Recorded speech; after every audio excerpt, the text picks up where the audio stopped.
কবরের জীবনটা আসল জীবন। বিশ্বনবী দোয়া করতেন, আল্লাহুম্মা ইন্না নাউযু বিকা মিন আযাবিল কবর।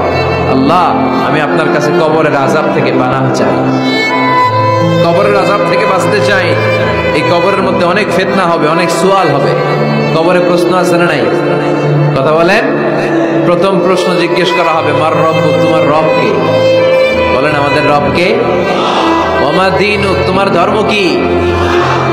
বিষ্ণুবীর চেহারা দেখিয়ে বলা হবে, তাআরিফু মান হাযা রাজুল, এই লোকটারে চিনো? আমরা কি বলবো?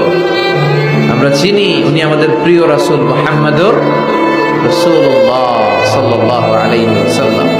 এরপরে জিজ্ঞেস করা হবে, এগুলো কোত্থেকে শিখলা? আমরা বলবো কোরআন থেকে। ফায়ুফসাহু লাহু কবরুহু ৭০ যিরাআন। সুন্দর সুন্দর উত্তর করতে পারলে আপনার কবরটারে ৭০ হাত লম্বা করে দেওয়া হবে। ইফতাহু লাহু বাবুন ইলাল জান্নাহ, জান্নাতের দিকে একটা দরজা লাগিয়ে